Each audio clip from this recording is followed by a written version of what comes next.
don't suck and some that do. Some on my stream on Facebook or also on Twitch. And we are also on YouTube Live right now as it is. Now, if you noticed, I'm the only one on the screen. It's because Chris is running late. So I am going to sit here and motivate you by talking awesome stories of the week past. This past week, I got to go to Rocklahoma. Rocklahoma is a big concert that is in Oklahoma, Pryor, Oklahoma, if you say that.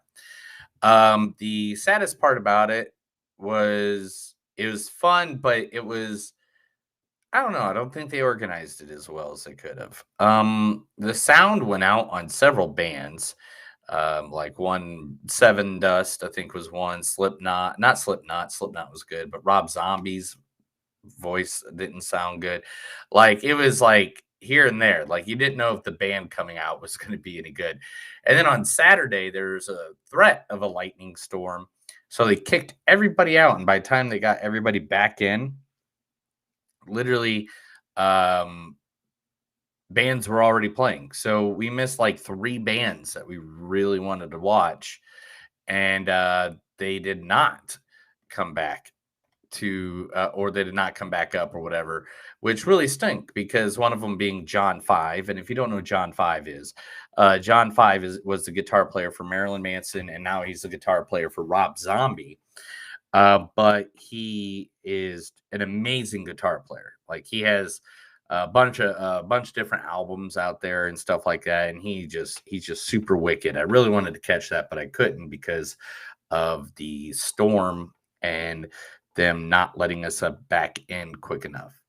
Um, you can see I'm wearing an AEW wrestling shirt because this is the summer of CM Punk returning to pro wrestling. Really cool. I went to a pay-per-view at a movie theater with a cool guy on Sunday, and that was really cool. And yeah, man, because it's all stuff I want to talk to Chris about. I am drinking Lucky Buddha beer today because we are going to be talking Shang-Chi. I knew I was going to mess it up the first time I said Shang-Chi and the Legend of the Ten Rings, which I'm a little confused on why the Ten Rings is with Shang-Chi. But, you know, I can't wait. I can't wait. It was a Marvel movie, and guys, if you guys know me, I'm gonna talk about it. We're gonna talk the heck about it.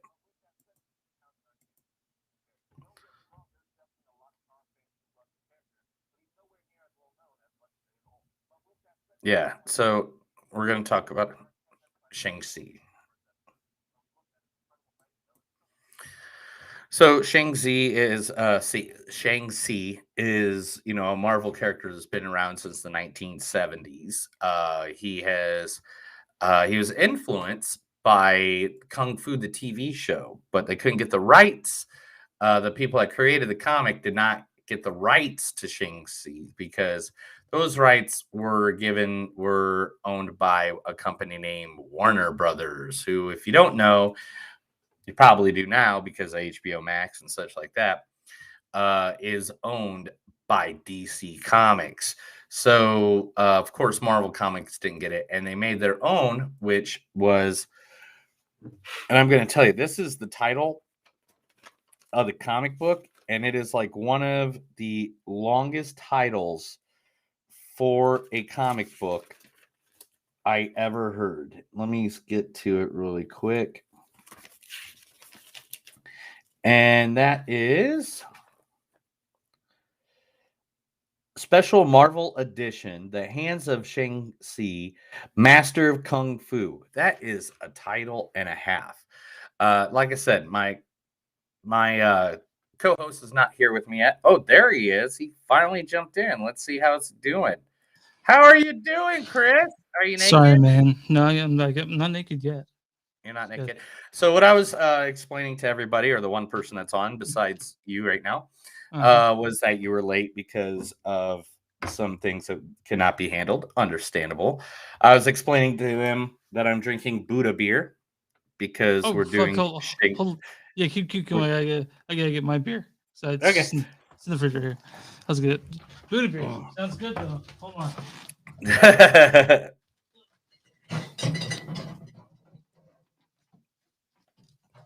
So and I explained. Oh, you don't get your pieces in.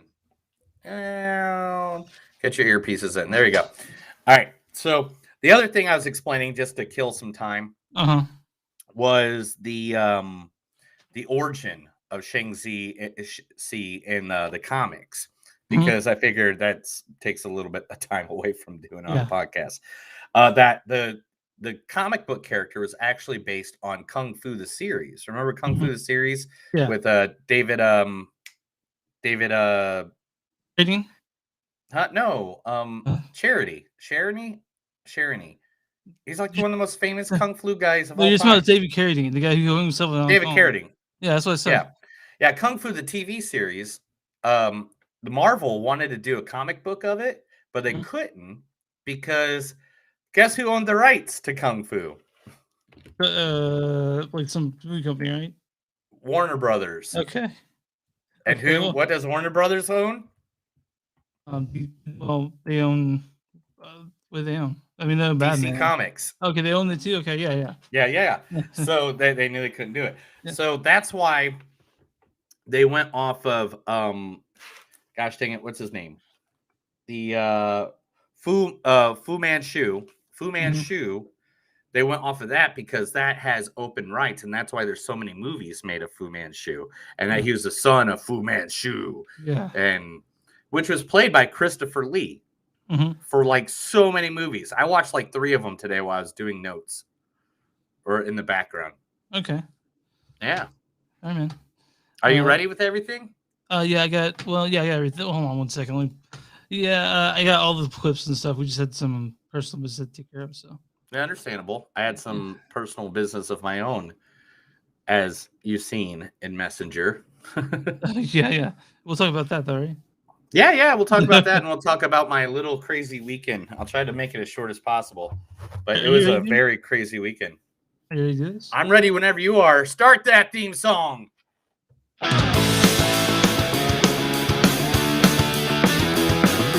It's a show by Chris and Neil with all great movies. They are the real deal. We watch them all, so you don't have to. It's movies that don't suck and some that do.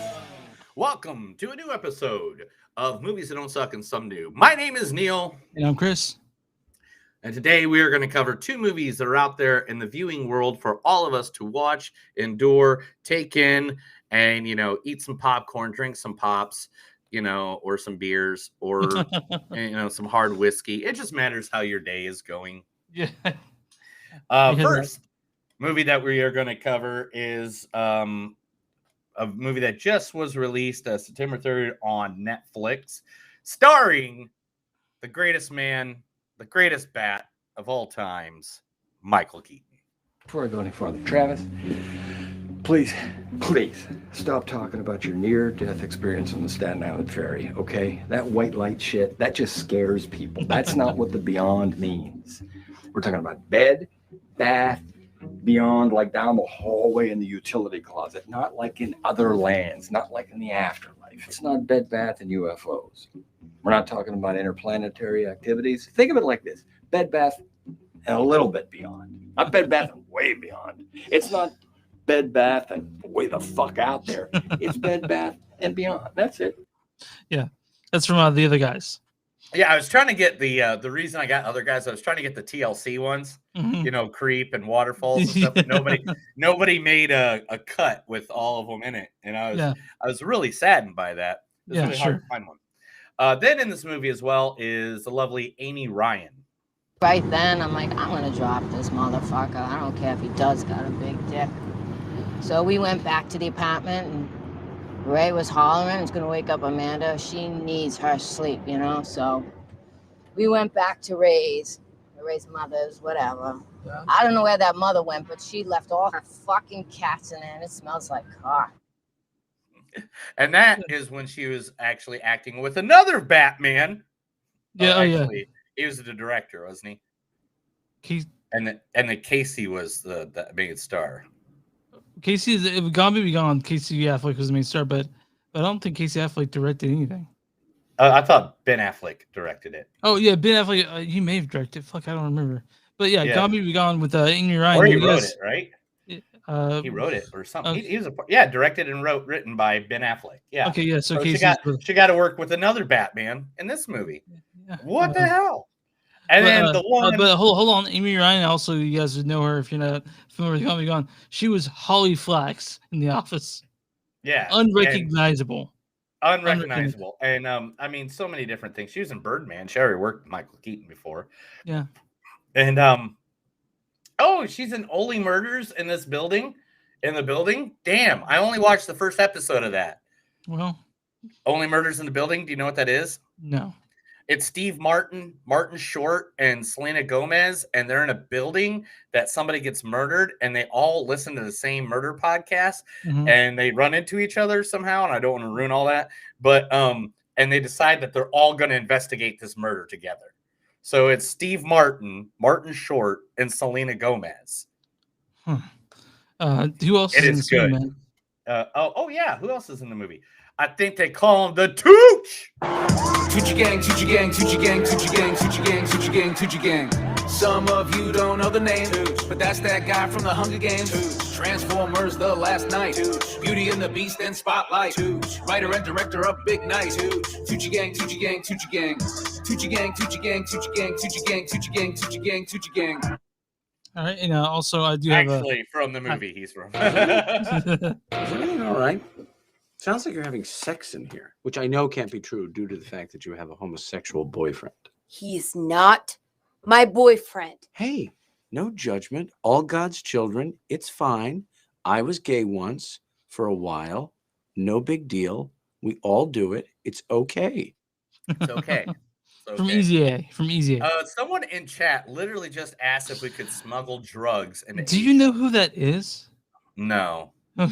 What's up, pal? Mester 96. Sorry, you went to the wrong chat, bro. And I'm not smuggling drugs into Asia. I can't talk about the time that happened. Anyways. And did I put anybody else, or is that everybody I put for that movie? Yeah, that's everything you put. So the movie that we're talking about here, the first movie we'll review is Worth, talking about 9/11 and behind the politics of it, I should say. Now, the second movie, it's big, it's sexy. Yeah. Oh my gosh, it touches me in spots that, believe me, I have been studying on this movie for like literally 48 hours since I saw it. First starring Simu Lee. Simu Lee Kim. It says Simu Lee here. Sorry. Simu Lee. Hold on. You're right. All right. Simu Lee. Okay. It's called a dongjin. You're right. Simu Lee. I'm stupid. It's called a dongjin. Is that prison slang? No, it's Korean. So dong means poop, and jin means needle. So like a poop needle. It's the same as a wedgie. Okay, I'm picturing a wedgie, but I feel like you would have to work very hard to get to the point of penetration. There's no penetration. It's just a prank that Korean kids like to do. That's from Kid's Convenience Store. You guys can watch that on Netflix if you're not in Canada. It's a great show. It's fucking hilarious. I never saw it until like I got that clip, and then I watched that episode, and I watched the next episode. It's funny. So, it's a good show. Yeah. So he says sorry, it was the wrong check. We are not going to help him smuggle drugs in Asia. I feel sorry about that. I feel very sorry about that. Then of course we got the rapper herself, Aquafina. Yo, my veg, feed the homeless. Yo, veg, date the homeless. My veg, make the dean's list. Yo, veg, couldn't pass the HIV test. It's time that we let the world know, bitch, your veg is only so-so. Aquafina's a genius, and a vagina is 50 times better than a penis. Yeah, it's Aquafina. Aquafina! And that's really like how she got her start was that crazy fucking song. Yeah, dude. And you know what? I love her. I love everything about her. Then who else did I put in? Did I put Oh, in you put in Ben Kingsley. dude, I've had like 4 hours sleep in the Yeah, last so 2 days, dude. Ben Kingsley plays Trevor in this movie. Yeah. Plays Sir Trevor. Ben Kingsley. Let's say it with honor. Sir Sir Ben Ben Kingsley. Well, I wouldn't go in there for 20 minutes. Now, which one of you is Vanessa? That's me. Ah, Nessie. Did you know that fortune cookies aren't even Chinese? There's some guy over here. They're made by Americans based on a Japanese recipe. Yeah. So what kind of beer is that? Like, is it just regular ass beer? Is it like it's Lucky Buddha. It is actually from China. Okay, cool. It is from the Shandong Yangqing Brewery Company in Hongqiu Baizing, Wengxing District in Shandong, China. Okay, cool. Good job. Good job. Well, I've been listening to a lot of Asian influence things in the last. We mentioned this movie, 24 right? Shang-Chi. Oh yeah, yeah. We should probably say I am so out of it today. I'm sorry. Shang-Chi and the Legend of the Ten Rings, which I'm gonna have my comments about that later on. What? The Legend. Okay. Of the Ten Rings. Okay, gotcha. So because no, I don't even want to start now because if I start now, it's not going to end. You can visit online moviesdon'tsuck.net. We're on Facebook at facebook.com/moviesdon'tsuck podcast. We're on Twitter at NTS Podcast, and Instagram at NTS Podcast. If you want to send us an old-fashioned email, go ahead, write it up, spank on the bottom, send the info at moviesdon'tsuck.net. We're also on all streaming platforms. If you guys are listening to us wherever, if you're listening to us on YouTube, go subscribe. Watching on Facebook, go and hit that like button. If you're watching on Twitch, did you subscribe on Twitch? Does that happen? You can, you subscribe on Twitch, like us on Twitch, touch me on Twitch, chat with us on Twitch. We have Patreon. Patreon.com/movies. You can definitely get your hands together. Do the fuck, what was that called? That's not right. And then also we're also if you guys want to buy shirts with our logo and shit on it and all kinds of other stuff, you go to bonfire.com and search in Movies Don't Suck and something to do, and we have a page with all of our shit on it. And who's our sponsor today? Our sponsor today, and I felt like it just made sense because one, I already talked about how I went there, but two, I think it just makes perfect sense. Today's sponsor is brought to you by the Hall of Heroes Superhero Museum. The Hall of Heroes Superhero Museum is located at 1915 Cassopolis Street, Elkhart, Indiana, 46514. Now, the Halls of Heroes is the only comic book and superhero museum in the world. They cover over 80 plus years of history of superheroes in comics, toys, film, and animation. Hall of Heroes has over 10,000 toys and over 65,000 comic books and over 100 pieces of original comic book pages and animation art.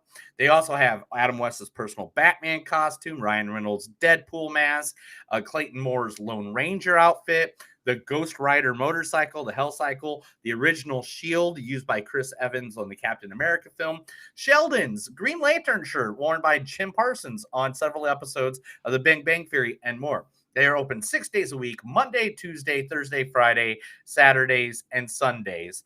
And admission is $9 for 10 and older, $6 for 9 and under. I'm going to tell you, it's worth it. I went there and I had to change my shorts like 4 different times, because so many times I jizzed in my pants. I was like, yeah, straight up Lonely Island it, man. I was like, jizz in my pants. But it was really cool. If you're a nerd like me, you'll really love it. Look it up. You can look them up on Facebook at HOH Museum. At HOH Museum. They also have a website at hallofheroesmuseum.com.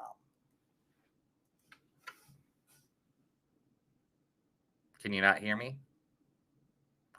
We lost Chris again. This sometimes happens because his machinery is under par. It just doesn't work sometimes. And it's okay because your stuff doesn't have to work all the time, because this is just the live part and we edit it and put it out there and podcasts and stuff like that later on in the week.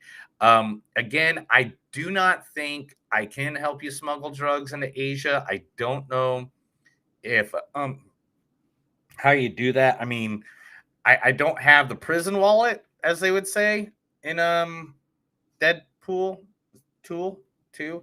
Was it Deadpool 2? Was it Deadpool 2 where they had the prison wallet? Yeah, but I've been using that. But that term's been. I'm sorry, that term's been used for years. So the prison wall thing. Yeah, for years. But I don't think I could use the prison wallet to smuggle drugs into Asia. So how you been this week, Chris? Good, man. You know how I just cut out, right? So I told you on Saturday I got to talk to my musical heroes on my other podcast, Record Night. Yeah, Jeffrey Lewis. Jeffrey Lewis. Okay, yeah, cool. Yeah, he I came thought on. I had it right. And I was losing my fucking mind about it since like a month ago that I set it up, and it went great. But I was afraid that I'd cut out and we'd be in the middle of a conversation. We didn't cut out. We cut out we got cut out during a long clip of a Bob Dylan record.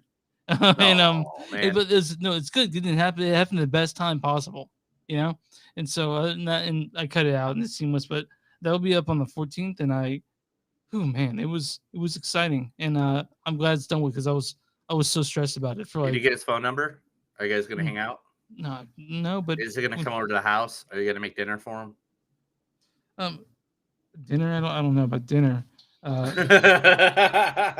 Is he gonna come over and play some board games with you? Sorry, my mom's calling me for some reason. Who's calling you? My mom. Oh, answer it on air. Yes, definitely answer the phone call. Put her on speakerphone. No, I'm putting my mom on speakerphone, but I'm gonna see that everything is okay, because Does she not know that you record 6:30s on Thursday? No one knows besides my wife and my brother. That's true. Which your brother is probably watching right now. Hey, brother, if you're watching, give us a wave. Say hi in chat.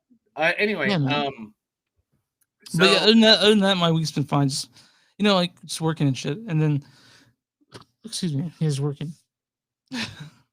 Yeah, I since let's see, I went to Rocklahoma, which is a big concert, of course. The first night was all right. Sound problems with two bands. I'm not going to point them out too much, but because I don't want to say it was the band's fault, because I don't think it was. I've seen both of those bands several times.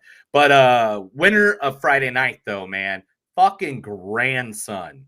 Oh, for him to come out on a stage in Oklahoma and say, "Hey guys, I just want you all to know I'm vaccinated. I'm a liberal. I believe in climate change, and I'm Jew." Yay. And some guy winged a beer bottle at him, like an aluminum beer bottle. And he's like, "Haha, you missed." But anyway, his set was fucking ridiculously awesome. Second day, we go to show up, right? And I guess it stormed. Yeah. And they kicked everybody out. All 20,000 fans. They kicked them out of the concert. Wow. And then they start letting everybody in, and they started letting the bands go in order that they were going. So we missed bands like John 5, who I really wanted to see live. Yeah. I missed him because he was playing while we're in line to get back in the thing. So that really sucked. But, it finally, by the time we got in there, Anthrax did a good job. Falling in Reverse. If you've not heard this band, literally go listen to their shit. Them live was ridiculous. Slipknot ended up the night or was supposed to end the night, but then Butcher Babies ended the night on a second stage, and they did great as well. Sunday, went to a wrestling pay-per-view at AMC Theaters with a guy and got totally shit-faced. It was great. It was awesome. Mm-hmm. I mean, it was good. I mean, on Saturday I did shrooms, but Sunday, it was we drank and watched wrestling and met some guys that they were really cool people, had a great time, good pro wrestling event. And if I had a pro wrestling podcast, which I'm working on, I'd go more into the details of that. Okay. So what about you showed me a picture of a dog that you So Yes, the last 20. So I got home from Shang-Chi last night, right about 8:30, and my neighbors had a dog that is a pit bull, like your dog, like Hugo. Yeah, sure. And they're like, "Hey, we found this dog. We can't take care of it. We know you have a lot of room at your place." Or stuff like that, because I guess living with their mom or something. I don't know. Yeah, sure. Yeah, and can you help him until he finds a home? And I was like, sure. So we took him in last night, and uh, I don't think he was owned by a family. I think he was owned by like a transient person, Yeah. because like he's used to people. Like Yeah. he's really nice, like the So your dog. friendliest dog ever, Yeah. really sweet. Yeah. But no chip. We took him to a place today. He has no chip. He has no. I mean, he still has all his man parts. So he's not owned by someone, because they usually take rid of those right away. But he's super nice. He's sitting like right outside this window. You might hear him howl every now and then because I'm not out there. But like literally, when he's not next to someone, is the only time he gets sad or frustrated. Oh. And now what? How does he get along with your pup? With who? Well, our other pup is not here. We took him over to the mother-in-law's. Yeah, you got to, Yeah, I mean, he's a much bigger dog, and if they get too, and my dog gets excited around other dogs, I can't. You don't want to know what, like, you don't want to have to, like, yeah, I got you. Yeah. And so we finally went today, and I guess we got to hold on to him until Saturday afternoon, and that's when we can take him to. Well, because the place we went to is a no-kill shelter, and that's when they can take them in. But they gave us food and stuff like that to take care of them. And I was like, all right, I guess I'm not sleeping for the next 3 days. like if I take my hat off, you could see the bags under my eyes, like hardcore. Like I have not slept well because I've been trying to help this poor dog out, and I don't want to, fuck it all up. I got you, man.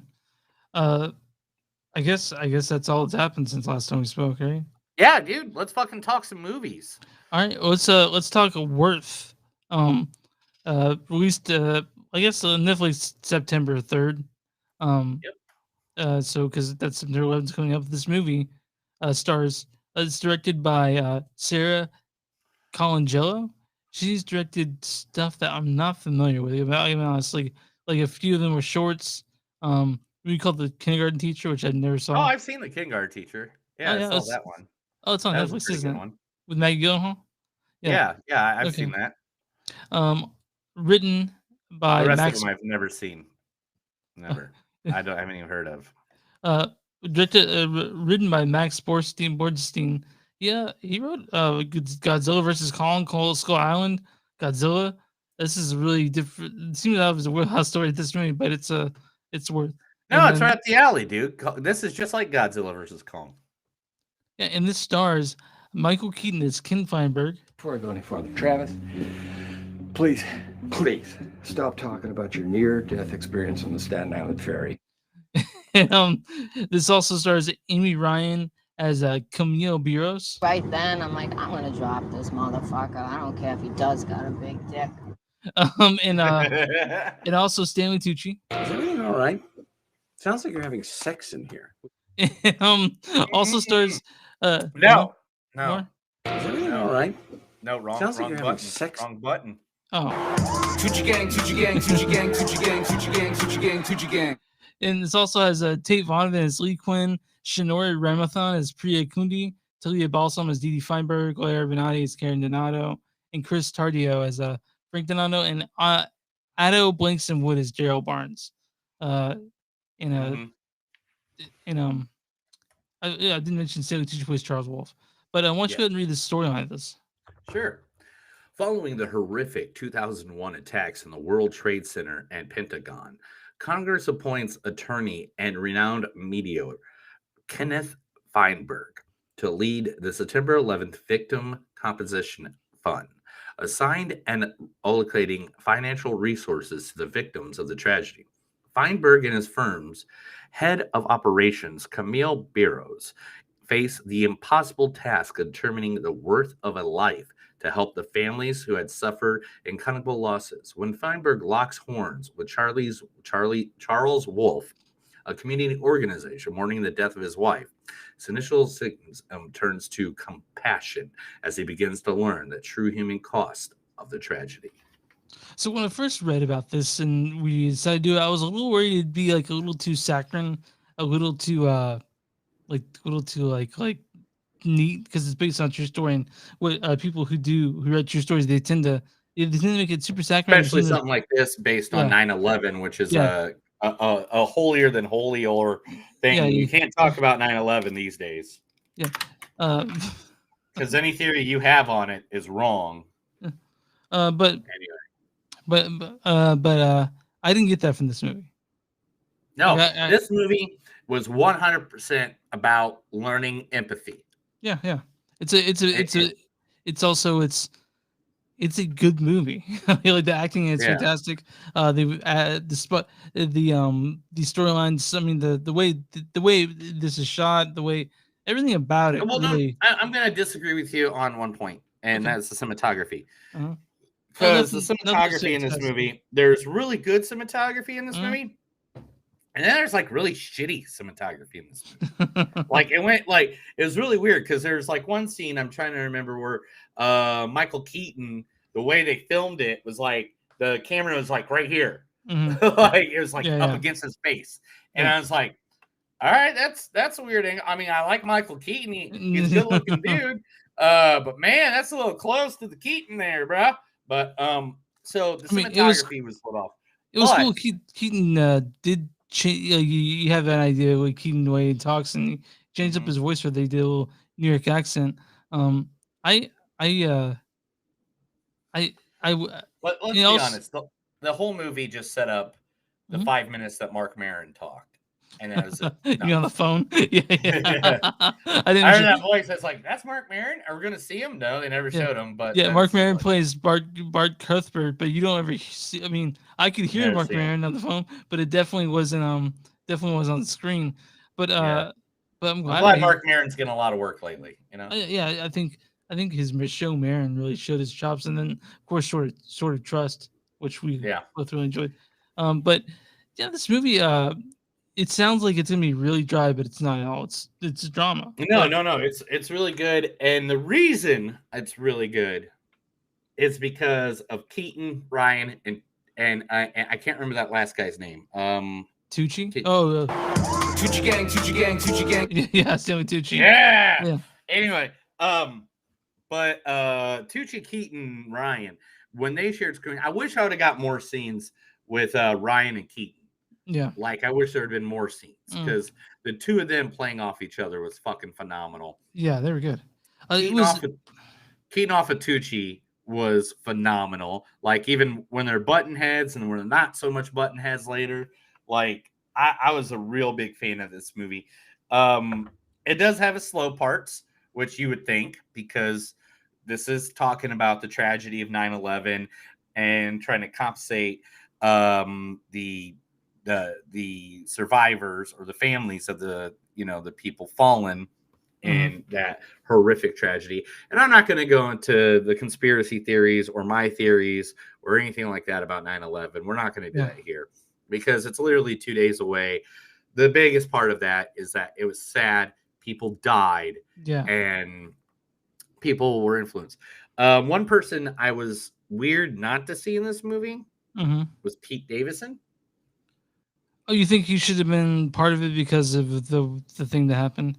Because his father Yeah. was literally one of the firefighters. It died. But I guess he's way too old to play himself at that age. I guess Yeah. that'd be a thing.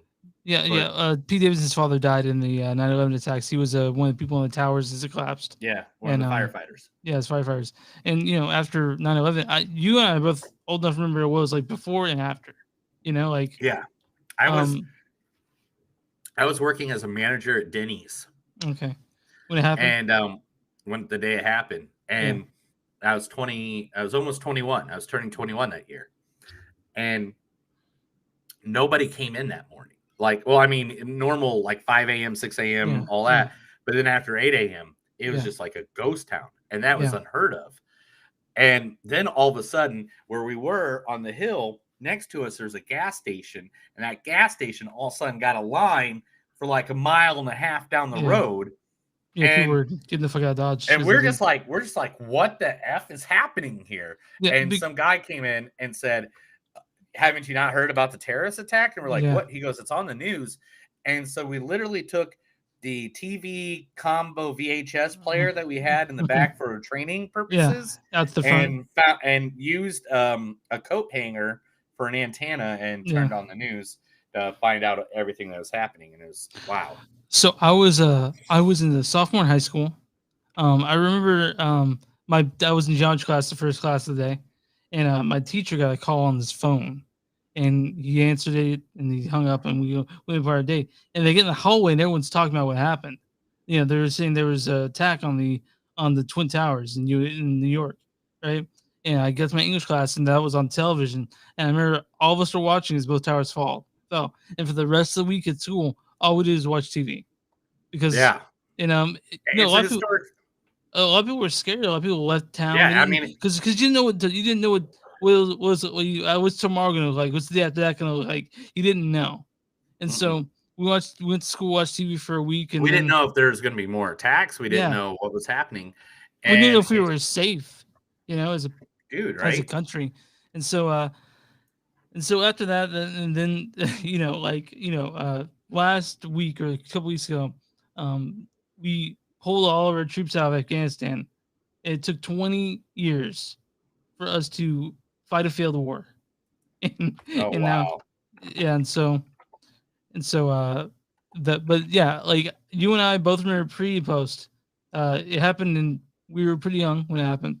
So it's fucking crazy. Like I remember what it was like before. I remember what it was like after, and everything changed that day.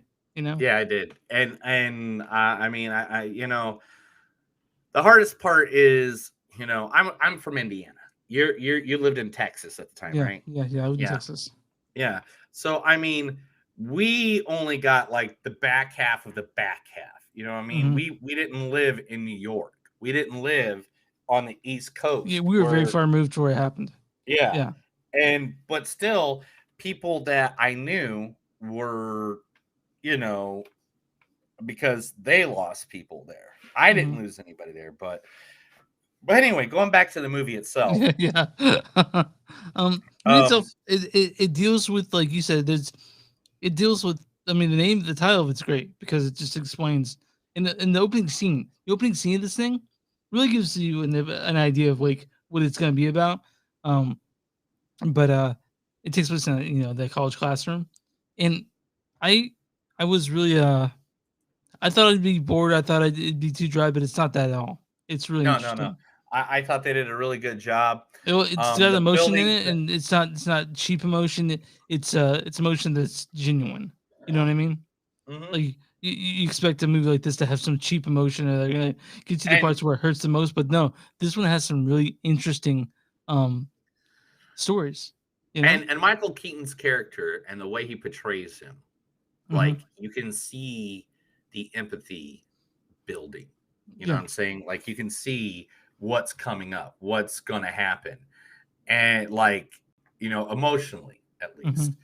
And to me, that was one of the best parts of the entire movie, was just the fact that him emotionally growing is exactly what we needed in this movie, and it was all you can see all the influences from everyone around him, like Tate Donovan playing kind of like an asshole character. Was literally was another piece of the puzzle. Like it's just he inhabits every role he plays. Like he's that person. So it was really great to see him like just do his thing. I like Tucci. I've liked him, I think, in everything I've seen him in. It's also weird to see him in Hunger Games as well. Right. He's such a character actor, man. He just dives in.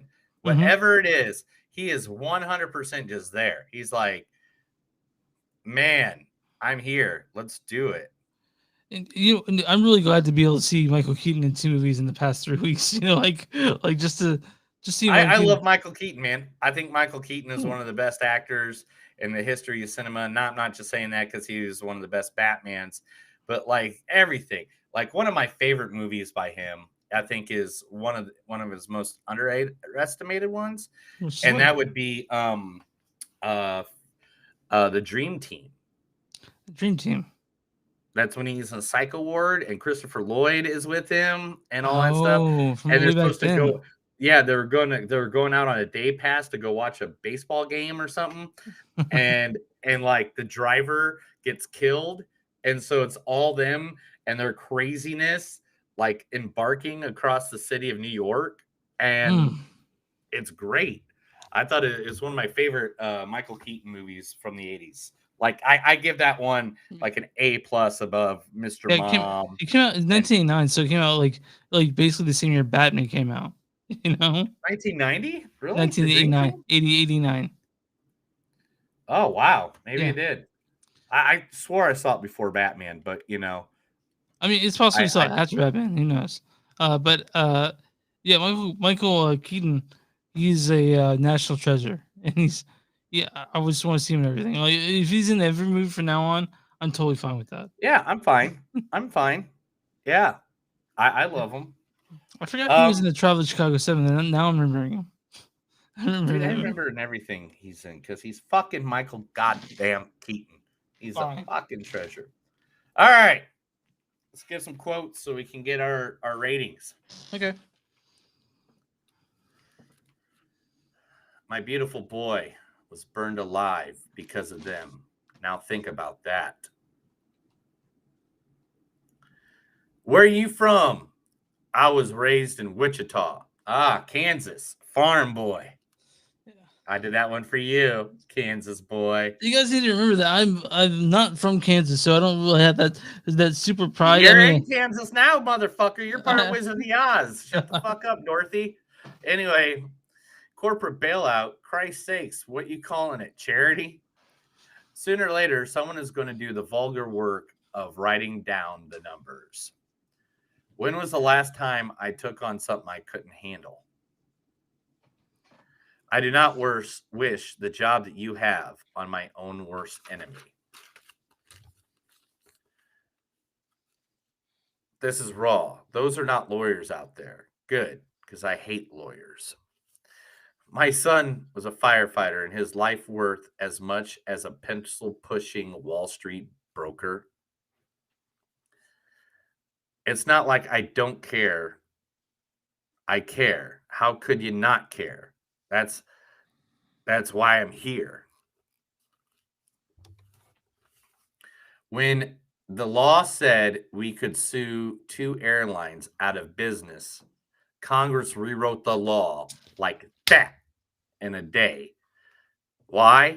Because big corporations asked them to.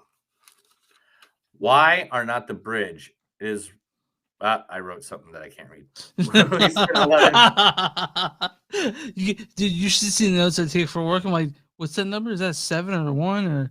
They're calling both numbers. Like, well, one was gonna be right. You know. We spent 11 days next to the bedside of a stranger while our son died. Are you trying to win? No, I'm trying to do what's right. You're Robin Hood with one problem at a time. I called the president. Let's get drunk. No, let's get drunk with the president. And that's it. That's all I got. So my score on Worth is a 4.1. I really enjoyed this movie. It grew on me like overnight. I watched it yesterday, or I watched it Tuesday, and overnight this movie grew on me. Like it's the one that stuck with me big time because I don't know. I tend to compartmentalize things, and for some reason I hate to do this, but also all media I consume, I think about pre and post 9/11, and I'm just not at that point where I don't have to do that. But for a long time, whether the music or movies, can you hear me? Yeah, of course. Okay, Go ahead. okay. Whether it's music or movies, I tend to separate between pre and post 9/11, but here it was non-existent. I do that because I knew what it was about. But Worth, I gave it 4.1. The acting is fantastic. I fucking love every scene with Keaton. I love every scene with Tucci and Amy Ryan. She's great. And so to have a movie that's so full of Michael Keaton is really nice. So, Yeah. 4.1 for me. What's yours? 3.9. Okay. And the reason being is the cinematography, and it kind of like it went back and forth, and I don't blame anybody but the director on that one. And maybe it's because she's new at the game, I don't know. Yeah. And the other was like there's some long bits in it that kind of got drawn out Mhm. that I think they needed to concentrate on something else. Like if they concentrated more on Amy Ryan's character and Tucci's character, even though I know they're trying to be historically accurate, but Again, I think it's gonna be hard for us to get to. You know how some movies are like, well, this didn't actually happen. I think we're gonna have a hard time figuring out what actually happened in this movie when it comes to right. Yeah, and I think they fucked up by not showing the actual people at the end. Like usually they'll be like, this is Max Feinberg. Or not Max Feinberg. I was thinking Max Feinberg. This is They said Max Weinberg, like from like E Street Band, Max yeah, no. Weinberg. They didn't right. show they didn't show a picture of Charles Wolf or Ken Feinberg or Camille Biros because I don't know why they chose not to do that, but I wanted They to should have. see. They should Yeah. have. And this movie I is agree. 100% not political. Like it may have to do with the government and Congress, but I think it's apolitical all the way. Like I didn't catch one way or the other. Mhm. Yeah. So There are dicks, there's assholes, yeah, sure. and there's pussies. And sometimes the dicks fuck the pussies, but sometimes they also fuck the assholes. Where's that from, dude? That's like from like Team America. Yeah, that's right. Yeah, okay. Thanks. All right, let's do the news. No. Oh, wait a minute. No. No, we didn't do the guessing. Yeah, so Rotten Tomatoes, if you guys don't listen to this the first time, Neil tries to guess the audience score and the critic score on Rotten Tomatoes. So we'll start out the critics with the audience score. What do the audience score on this movie is? 68. 76. I was off by 9. Not a big bad mean critic score on this. 81. 78. Actually, you're pretty close. Oh, it's off by 3. Yeah. I feel like it's good. That's good. Yeah. The critics' consensus is it isn't as hard hitting as one might expect, but Worth remains a powerfully performed and rewardingly complex dramatization of real life events. So yeah, Worth's on Netflix. If you guys want to watch it, it's definitely worth your time. Mm-hmm. Get that. Yeah, you good for news? You got a lot of news? The actual name of the book is called The Worth of Life. Well, the movie's called Worth. And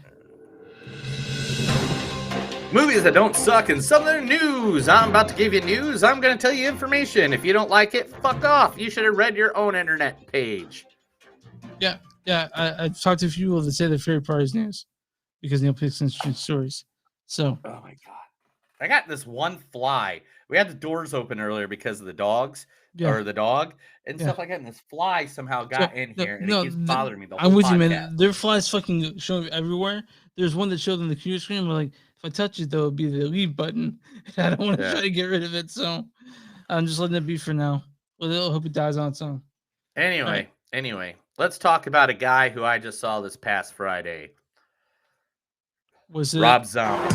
Oh no, it wasn't. It wasn't. Tucci Gang? No, it wasn't Tucci. Okay. No. Rob Zombie reacts to Shang-Chi breaking his remake 2007 Halloween remake's box office record for this past weekend by stating it took 14 years, but it finally happened. Big Mike was knocked out of the top spot by a Kung Fu Masters. 14 years is a pretty good run. Good luck to Shang-Chi. Oh, so he wasn't a dick about it. No, it's Rob Zombie, dude. He's not a dick about many things. So the same with this. Think about this. When that movie came out, the Halloween movie, it was Shang-Chi is during a pandemic and it still beat Rob Zombie, which is great. I'm really happy that happened. Also, I think that Shang-Chi won't be on Netflix, won't be on Disney Plus for like a month. Do you think that was changed before the lawsuit happened? Or do you think that they had to change and then the lawsuit happened, they changed it? What do you think it was? Man, I don't get paid that money. You know what I'm saying? So I don't know. I don't know. I don't know what their decision was, and I don't know why. But to be honest, I'm glad I See it saw in it in the theaters. theater. Yeah, see it in theaters for 100%. It's definitely a see in the theater kind of movie. And Also, I'll when Dune explain comes out, all dude, of that when we get to the movie. when Dune comes out, I'm gonna make sure that we see that shit in theaters.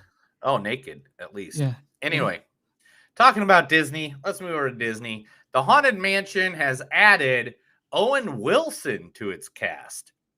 Okay. So now we got Lakeith Steinfeld, we got yeah. Tiffany Haddish, and now Owen Wilson. So I'm Disney's excited The to see how Haunted this. Mansion, The Ride movie. There was there are like two I mentioned in anime movies, but they seem to have a good run when it comes to taking rides and making movies out of them. They did that with Pirates of the Caribbean, they did with Jungle Cruise, and now with Haunted Mansion. And hey, man, if they're as good as those movies, I'm all about seeing it.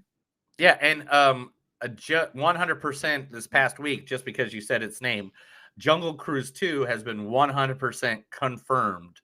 It has been signed on the dotted line. It is 1% and 100% happening now. Cool, man. I'm excited to see it. Yeah, Emily You know, Blunt. I know a lot of people were like rolling their eyes at it, but I had a good time with seeing Jungle Cruise. Dude, you know, Emily Blunt and The Rock.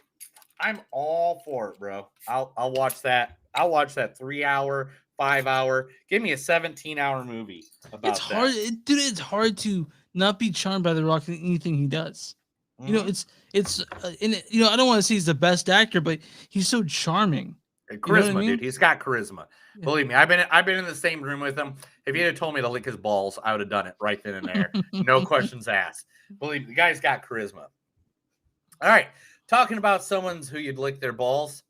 Arnold Schwarzenegger.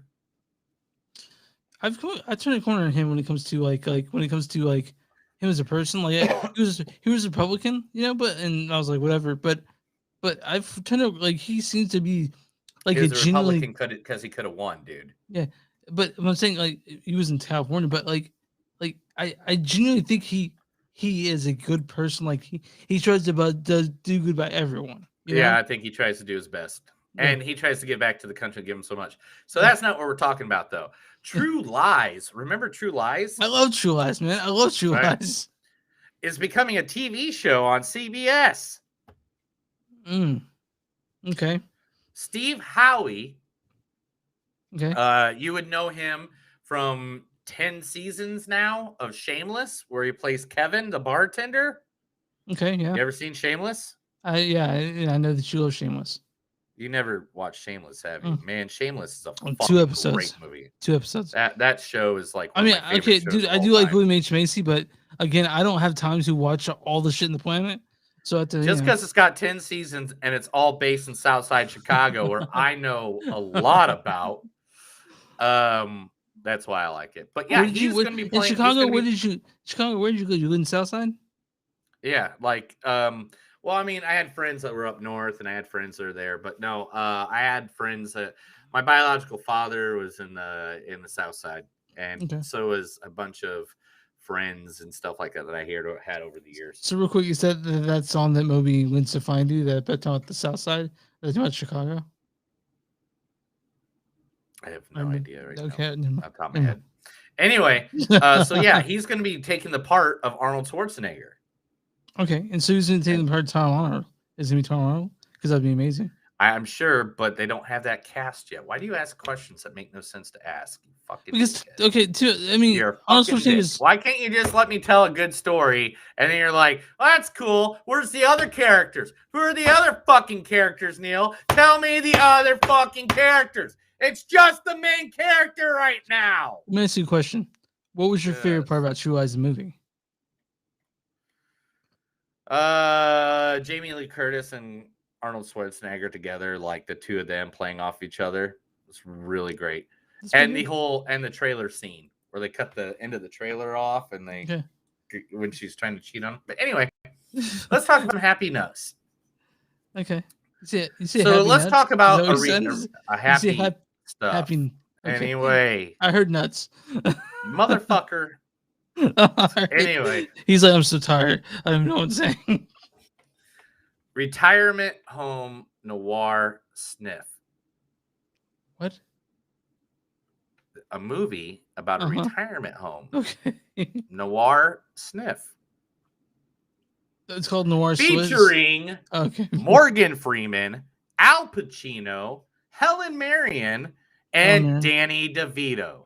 Okay, so all people who are of retirement home age are in this movie. Yeah, right? Yeah. So when you said Morgan Freeman and Al Pacino, I was like, or is it mean Morgan Freeman and Jack Nicholson? like. All right. Do you remember they were in the bucket list? Okay. What? Yeah. I remember the bucket list. Joe the bucket Pesci list? and was that No, Jack no. Nicholson? Jack Nicholson and I think Morgan Freeman. Yeah. In Sniff, 2 residents die under suspicious circumstances in a high-end luxury retirement community. Retired detective Joe Mallory, played by Morgan Freeman, is pulled back into action by his former partner, William Keyes, played by Danny DeVito. And they uncover a hidden underworld of sex, drugs, and murder in the wealthy community controlled by the Kingpin, of course. Who would play the Kingpin? Al Pacino. And his famille fatale enforcer, the Spider, played by Helen Mirren. Yeah. Yep. SNF is an acronym for Senior Nursing Institute and Family Foundation. I'm into it. Yeah, I never even heard of this movie until like today, looking up news stories. Neil sent me 2 movies that they're coming out this Friday. I've never fucking heard of. Yeah, and they have big stars in them. The Voyeur, where it's Sydney Sweeney, and basically it's just like a porno. Like I guess there's sex every 10 minutes in that movie. And then there's Kate starring Woody Harrelson. Yeah, Woody Harrelson and Margaret. Is it Margaret? Maggie? Margaret? Margaret Helen Wood. Who's the lady from Weeds? Oh, Mary Louise Parker? No, that's not it. Anyway, let's move on.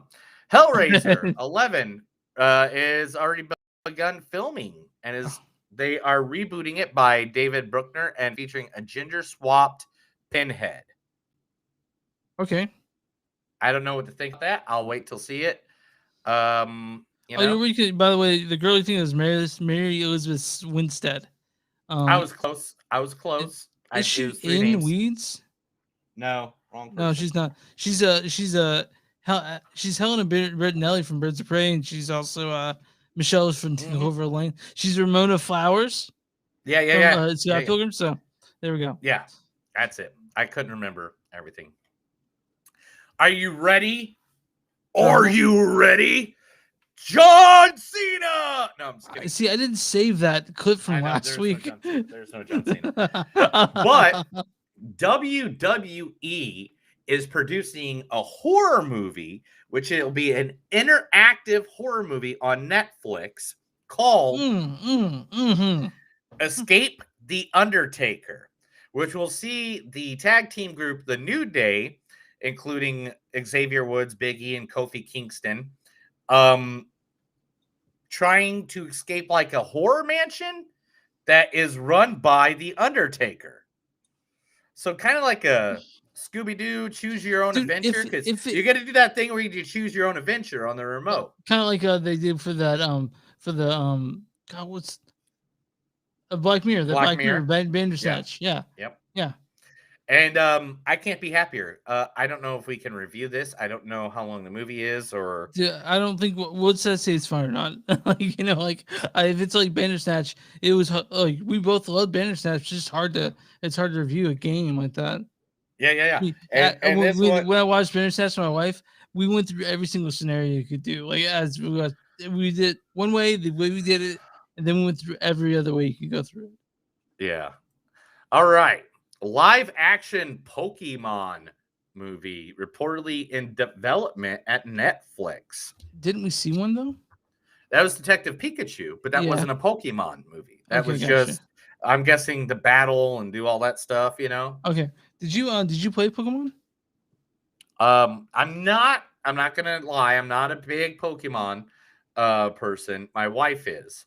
Okay, but because it's more her generation. Yeah, it wasn't my generation. And I was like more Magic the Gathering when I played card games and stuff like that. But I do like I did play Pokemon Go. I I did play the games on here and there on Switch, yeah. not on Switch. I don't own Oh. a Switch. You never bought me one. Oh, it's our responsibility. You're supposed to buy me one for my birthday last year, you lying bastard. But anyway, but I did play them on I get Game Boy, I guess it was Game Boy it's Game Boy. Advance, Yeah, Game Boy yeah. Color, Yeah, stuff they like had that. Game Boy was a big deal. Yeah. Yeah. I did never play them on Game Boy. I did play Pokemon Snap, of course. I played the characters in Super Smash Bros. And I do have Pokemon Let's Go Eevee on my Switch, but again, it's not my favorite game. But they're fun for sure. Pokemon Go I played. It was my way to get outside, and so we go outside to basically use our phones, which I thought was kind of silly, but I did it anyway. And then I ran out of Pokeballs. I'm like, well, fuck this shit. So I moved on. But I remember there are people still play. They go on. They're like, oh shit, it's Snorlax Day. Let's do this Snorlax. I'm like, yeah, I'm cool sitting here in the AC. It's fine here. So nice. All right. So anyway, the next piece of news, The Accountant. Do you remember the movie The Accountant? I never saw it, but yes, it's isn't it like Ben Affleck or Matt Damon? Oh yeah, great movie. Ben Affleck and Anna Kendrick and J.K. Simmons and John Breathwell, Jeffrey, John Lithgow. Can I guess what in the it. news is going to be? Yeah, there's a sequel in development. And it's already been signed and it's on its way with Ben Affleck and John Berthel coming back to reprise their roles. It's going to continue with the two of them getting together or whatever, because originally he wanted The Accountant to be a 3-movie trilogy. Like a trilogy. I want to mention something real quick, and this is kind of cute. Just a cute thing. So December 22nd is when Matrix Resurrections comes out. I remember when you announced that on the show when that was happening. Nice. You actually listen to me? Of course I do, dude. I don't feel like you listen. Dude, I edit every episode, and so obviously, if you guys know this, I write the blurb for where's I wrote the for the Spotify. You write down the information, the description for Spotify. It goes on iTunes as well, and all the other and iTunes. platforms. Yes. And he does a great job. It's funny as shit. Read them sometimes. But Neil the other day he took a screenshot and circled the part I got wrong because I said 13-time winner of WWE Championship, and it's he's the 16-time of John Cena. So I fixed that for him. But what I was saying is that I listen to every episode, and that's why I come with the stuff that's in there. I don't just remember it. Are you fucking okay, dude? Yeah, I just beer went down the wrong throat. All right, we're gonna sing a song, man. Let's see if you can finish the lyrics. Okay. Butterfly in the sky, I can go twice as high. Take a look. It's in that book, Reading Rainbow. Yeah. Butterfly in the Sky documentary celebrating LeVar Burton's Reading Rainbow legacy will be coming out on PBS series. Yes. Man, I'm sorry, that beer went down the wrong throat. The wrong pipe or something, whatever. But yes, they are making a full documentary that follows the entire Reading Rainbow. Yeah. Man, I'm choking up. I'm sorry. This. I wanted him to be the host of Jeopardy. I don't know why they didn't have him as the replacement. It made perfect sense to have LeVar Burton, who everybody started reading in the 80s because of him. Well, LeVar Burton is a national treasure. I would have been all about him being the host, but it's something that, for example, like the late night hosts, they have like Jimmy Fallon. And Jimmy Fallon's gonna be Tonight Show host for fucking years. But Conan, he's like, you know what? I'm not gonna do that for the next 30 years. I'm gonna do the variety show, on HBO Max, which I can't wait. Which makes sense. I love Conan O'Brien. I do. Do you like Conan? I love Conan. My wife just messaged me to tell me that they're drinking at a place called Miami Nights. So you're gonna go there after this? I guess. Anyway. All right, let's move on. Okay. Rick and Morty. Mm-hmm. Have you seen the 2 live action comic I just saw the one. or, with or Christopher the Lloyd. or commercials? No, I just saw the one. Oh my gosh. Christopher Lloyd is playing Rick in both of them. Yeah, of course he's got to. And it's hilarious. Now there's a campaign to get live action Rick and Morty with Christopher Lloyd playing Rick. Oh man, I wonder how you do that. He's 105 Just years ask old. him. Okay. He's 110, right? Yeah, I would love to see a full episode with that. Just Yeah. one full episode of Rick and Morty with Christopher Lloyd and whoever the kid was. Just do that one episode. I think we'd be fine with that, right? Yeah. I mean, dude, just one episode of live action Rick and Morty with them. 30 minutes. Give me 30 minutes. That's all I'm asking. 30 minutes. That can't take more than a week to shoot. Mhm. You know? Especially with Christopher Lloyd. The guy did TV sitcoms for like 10 years, you know? Yeah, yeah. Jodie Comer, remember her from The Free Guy? Yes. She's the opposite of Ryan Reynolds. Yeah, I got you. She just got signed to star as Josephine opposite Joaquin Phoenix in Kit Bag, which will begin filming at the end of the year, which is the biopic based on Ridley Scott's Napoleon. Okay. Well, as in Napoleon Bonaparte. Yeah. The Emperor of France. I don't know what to say about that. Ridley Scott, Joaquin Phoenix, and Jodie Comer. All right, cool. I'll see it. You know what that was interesting about Napoleon is that like 20 or 30 years before Napoleon happened, they had beheaded the monarchy of France, and then they appointed someone emperor of France just like 30 years after. They're like, didn't you guys just kill people for being emperors, like for being like rulers, and then you appoint one as Napoleon? That didn't make sense to me. All right, here's the last piece of news, and then we'll move on to the last movie, which I'll take another 30 minutes of your life over. Okay. Are you ready for this? Uh-huh. There's an official Fear and Loathing in Las Vegas prequel. Who's it starring? Fear and Loathing in Aspen tells the story of Hunter S. Thompson when he ran for sheriff in Aspen, Colorado. Now, the studio has released Fear and Loathing in Aspen starring Jay Burglar from The Wannabe and Haymaker as Hunter S. Thomas, telling the true story of Thomason's run for sheriff of Aspen, Colorado. You can watch it in select theaters and VOD now. It is also available on Apple iTunes, Google Play Movies, Vudu, Amazon. Yeah, just came out last week. The film follows the Thompson's 1970 attempt to run for sheriff of Bickton County, Colorado, set just before Thompson's 1971 novel Fear and Loathing in Las Vegas. It is the account of the local hippie-led reform movement and revolutionary freak power campaign. Nicolas Cage's son plays in it as well, and the film was written and directed by Bobby Kennedy III.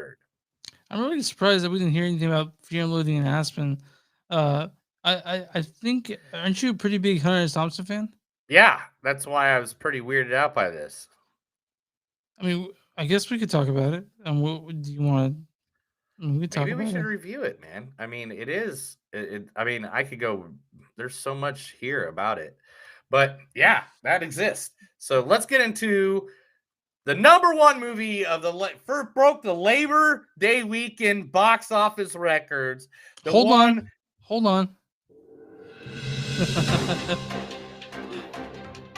That was Movies Don't Suck and Something New. So I told you a bunch of stories. Now you can go look them up online and see if I made them up. Because be honest, some of them were made up only in my mind.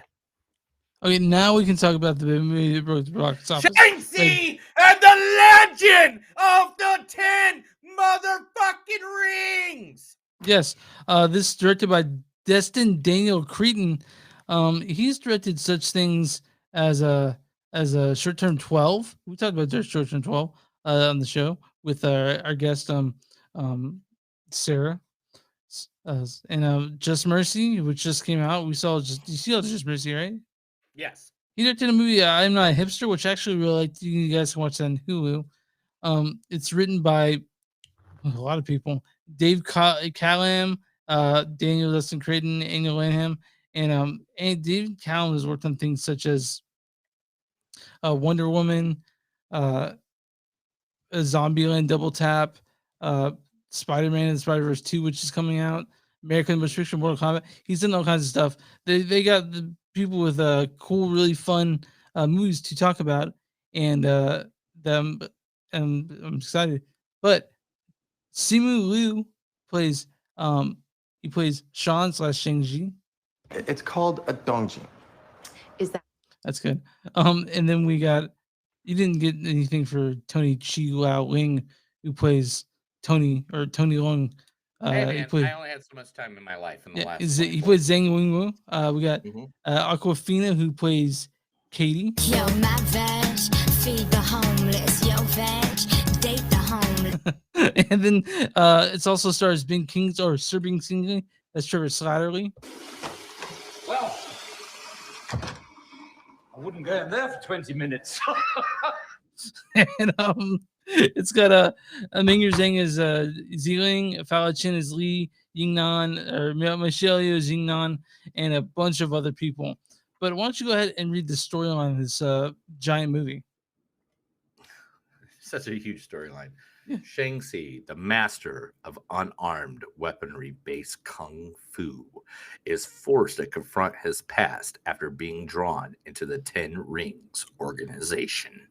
So full disclosure for the listeners, we're gonna spoil the fuck out of this, but we're gonna give our spoiler-free. We're gonna do our normal thing first, and then Yeah. we'll spoil the fuck out of it, and then I'll rip it apart like a surgeon going into heart surgery. Like Can I mention that Benedict right now- Wong is in this, and he plays Wong.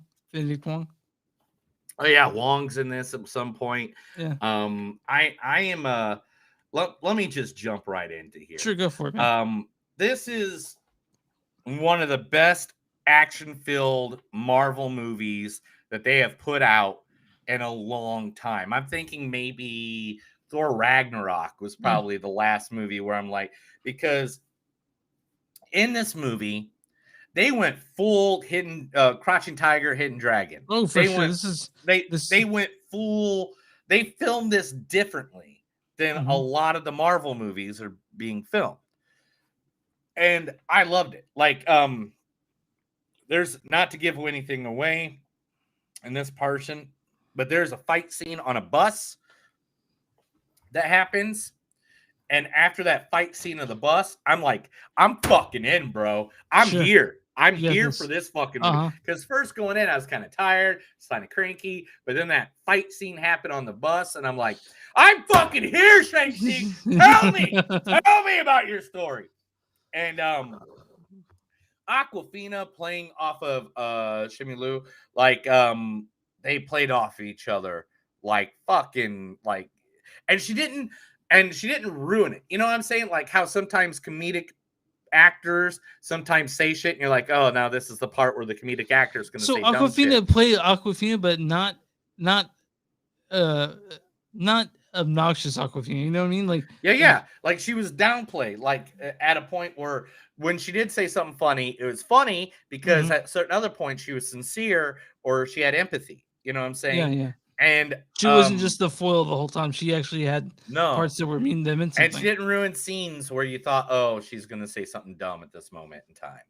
And there's a real danger of having two comedic reliefs in one movie, but that didn't happen that way. You know what I mean? Like it was they were able to balance that pretty well. The action scenes is fantastic. Like if you love John Wick, you love this movie because the fight scenes in this movie are fucking killer, dude. Like, and you can tell that the people that fought in the scenes all fought. You can tell that it was them doing it. You know what I'm saying? Like there's a lot of good scenes, and of course, I mean, it only slightly. I don't know. Slight spoiler, a little bit of a spoiler, but the return of Sir Ben Kingsley as Trevor Slattery. Oh my gosh. What a great, because it continues the story. Like I sent you the picture. I don't know if you got a chance to see it. All Hail the King. Yeah, I didn't get a chance to watch it. Me too. After Iron Man 3, because everybody was upset on how they made a mockery of the Mandarin. they're like, we need to fix that right now for all the pissed off people. So on Thor: The Dark World, there's a 15 to 14-minute short, which also has some splashes of the sexy man we know as Sam Rockwell in there too. Yeah. Woo. But it tells the story of like, hey, even though you said that name and you think you're the leader of that cult or whatever, well, the real leader of that cult fucking hates you and wants you dead. Yeah. Like, and it was a good introduction into where this movie is and that he came back. I like how this is written because, okay, without ruining anything, they didn't go off of Shang-Chi's origins in the comic books. They went a different direction. They replaced key points of it, but I believe the reason they replaced key points in it was so they can bring in who I think they're going to bring in because of this movie. You know Which what I'm we'll saying? discuss. I'm trying to say, yeah. I'll say this in the spoiler part, but right now, after doing all this, believe me, I have researched this movie for over 30 hours at this point after watching it. And I have my predictions on where I think the Marvel Universe is going with it. But right now, there's a fight at the end where the bad guys have blue highlighted and the good guys are wearing red highlighted. I like that because unlike Infinity War, or not Infinity War, but Endgame, where it's just like on a great, you couldn't really see who's fighting who's fighting who. But on this one, you're very clear on who is fighting who. I thought we were going to see a surprise of one of my favorite legendary characters in the Marvel Universe. Didn't happen. That character did not happen, but I still like where they went with that storyline. The story was great. I think the characters played off of each other so well. This is probably one of my top 5. But one of the things that I enjoyed about this movie is if you've never watched a Marvel movie before, you can watch this and enjoy it just as much as if you have. It's one of those movies they can stand alone, but there's a little bit. Not once do they talk about that. There's parts in the movie where like the blip, as they call it now in the Marvel Universe, the snap of Thanos. It's in the background of this movie, but it's never talked about. It's never once. And that's what makes this movie kind of cool. Is that if you're not a Marvel fan, you can go into this and enjoy it just as much as without watching the other 28 movies. Yeah, and I think that I've watched so many. And I gotta be honest, I wasn't excited about this movie. I was like, well, you'll see it, but it's great. It's a good movie. Dude, I love the cinematography in this, especially fights where they're controlling air, and water. The fight like scenes in this are fantastic. The stunt coordinator needs to be nominated for something, right? Like right. The fighting in this is great. It's a really, really fucking solid Marvel movie. And I mean, no. Drop that Marvel part. This is a solid movie. Oh yeah, there we go. This is like a solid movie because believe me, I was exhausted going into this movie after everything I've gone through the last 12 hours before I went into this movie. And then I was just like, pick the fuck up, ready to go. Oh my gosh. I went to a theater I never went to before. It's like way far away, but it's the only one that was playing the movie at the time I could go see it. Yeah. And the seats were like the most uncomfortable seats I think I've ever sat in my entire watching movie career, except for the wooden ones I used to sit in when I was like a kid. Yeah. And by any means, you can't really punching it, kicking, right? Like, okay. Yeah, exactly. So, the only way I think we can do this anymore is because I'm really think I'm going to trip over myself. So let's get some quotes. Let's see our score, and then we'll spoil the fuck out of this movie. Yeah. Oh, I left those powers in Falu with our dragon, of course. I am the Asian Jeff Gordon.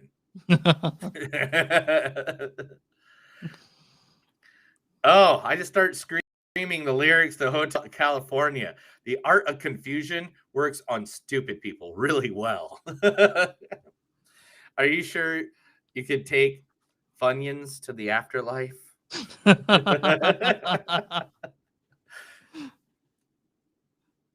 This is exactly the daughter my mother wished came out of her vagina. My name is Gina. I went into my name. No, your new name is now Gina, like a vagina. Oh, no, can't. Those are spoilers. Sorry, I wrote stuff down while I was watching the movie because I saw stuff. But one was that Ryu versus Honda. Did you see that in the background? Did you see that in the background? Yeah, I did. Okay, Yeah. I did. As soon as I saw it, I was like, "Oh, is that Ryu and Honda?" Yeah, right that down. Did America make you soft, son? Good for you. You found your passion and went for it. You tried crippling the U.S. government, but went for it. Yeah. That's a weird ass horse. Oh man, I totally like how you know what you want and then like just spent the whole rest of your life just getting better at it.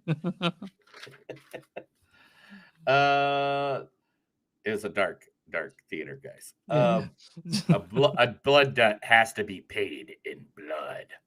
You spent your whole life afraid. I can't read that. Never mind.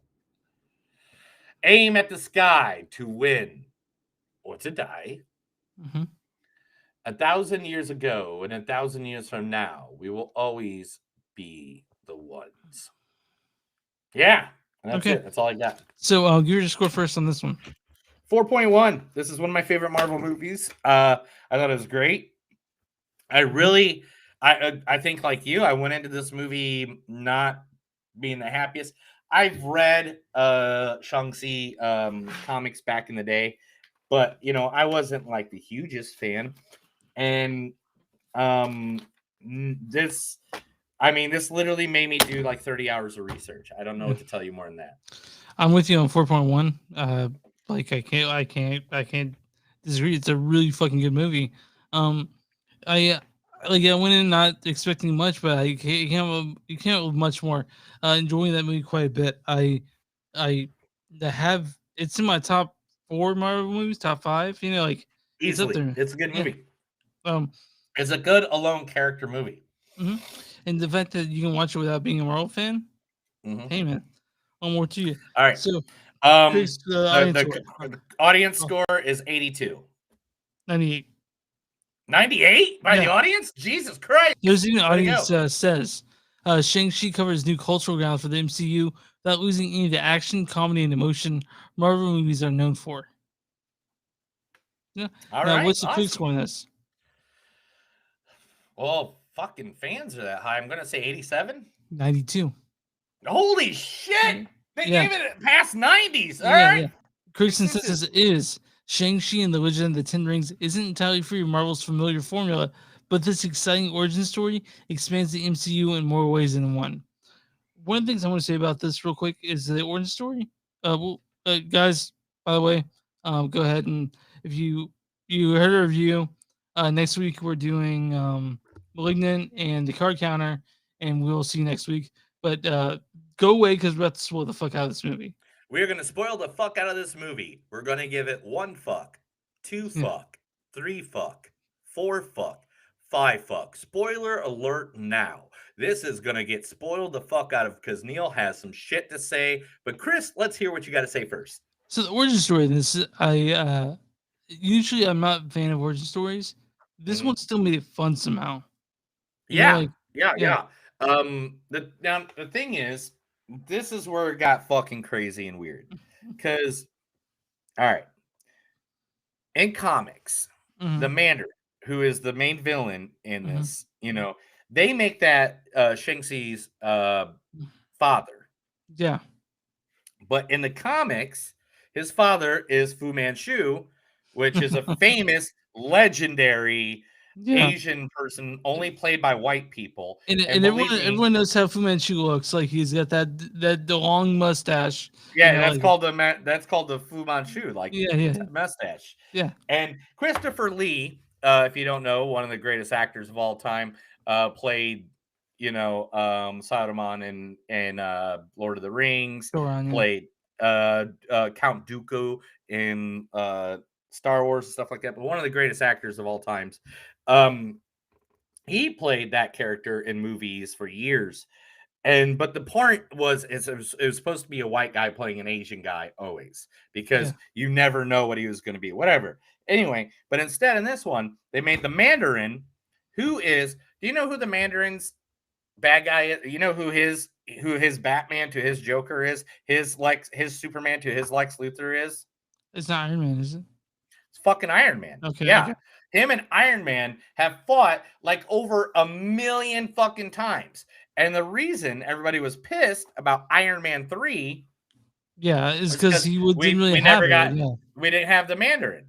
I Yeah. mean, that's like giving some grease paint up, long-haired, nasty version of the Joker against Batman. You know? And yeah, it was funny they mentioned that in this movie that Ben Kingsley was like they're scared of an orange. And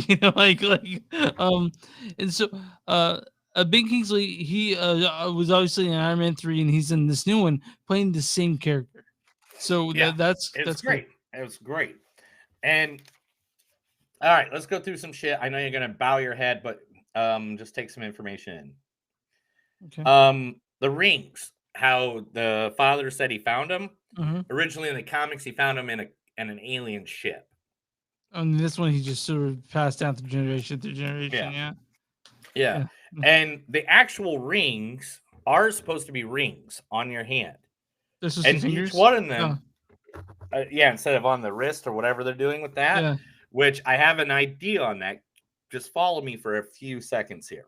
Will do. The rings, each one of them do a different ability, a different thing. And I Kind of think like the Infinity Stone.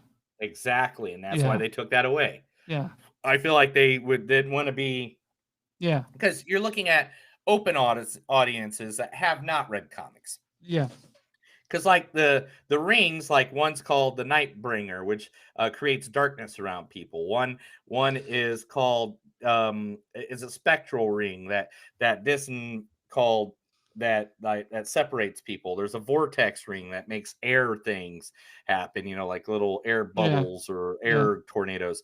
Impact beam, a matter remaker, which you can rearrange matter. Ice blaster, the Mento interfere, which is a mental control one.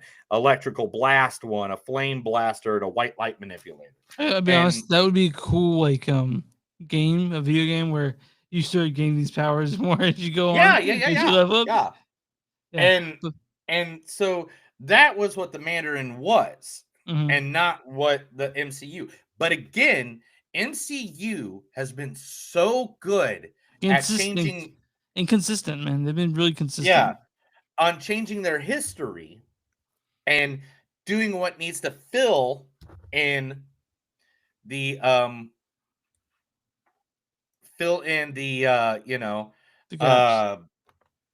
everything that's going on. Are you okay? Yeah, sorry, my wife is messaging me on Messenger. I Are have you it up on done my other yet? screen. Yeah, I gotcha. So anyway, so what they are doing here, and I believe this is a spoiler section, so I'm going to throw this fucking out because this is a huge fucking spoiler. Are you ready for this? I'm ready for this. So in the movie, they said that the rings were also beckoning someone. That they were at the very end. If you guys stay till the post-credit scene, which why wouldn't you if you're a Marvel fan? There is a scene where Captain Marvel, Bruce Banner, and Benedict Wong were talking, and Brie Larson. Thank you, Hal. Captain Marvel.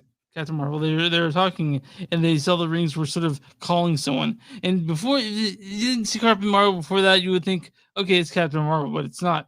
Who are they beckoning? Do you think? Galactus. Is Galactus more powerful than Thanos? Yeah. Okay. Galactus eats planets for breakfast, bro. Okay. All right. And this is why. And this is going to be a spoiler. Right now, this is a spoiler inside of a spoiler inside of a spoiler. This is going to ruin fucking a lot of shit for a lot of people right now.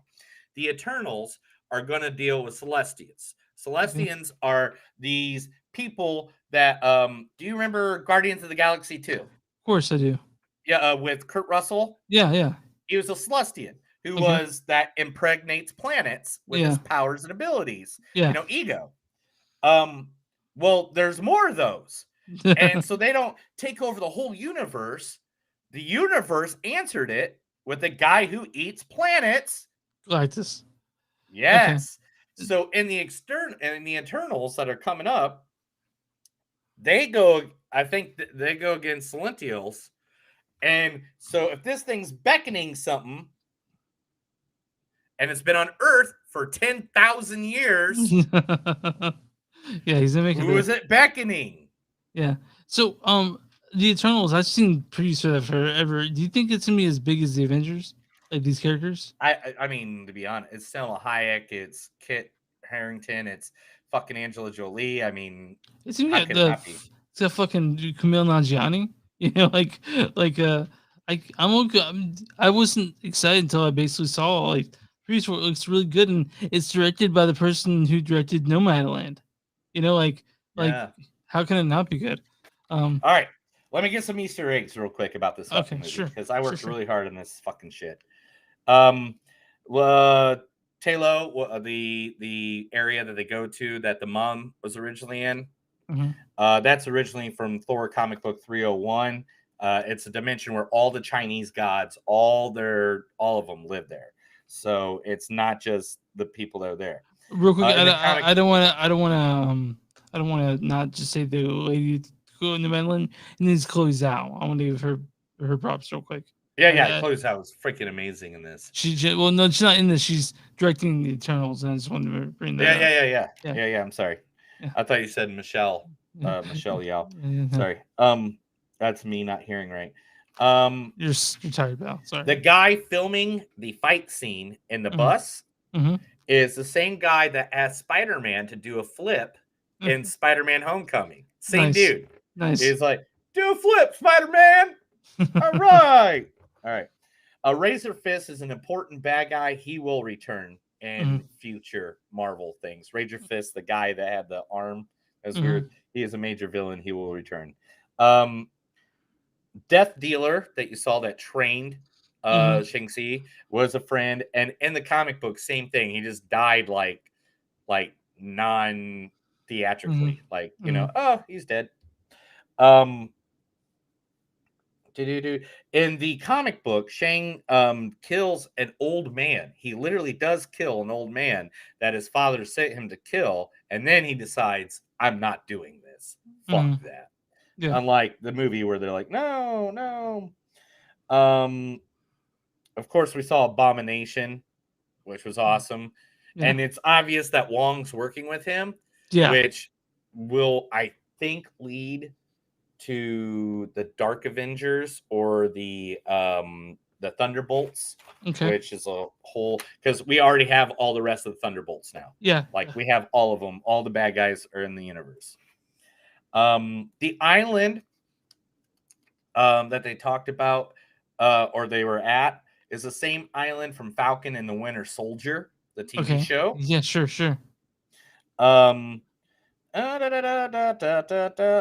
Thor was obviously kidnapped, and then the little All Hail the King.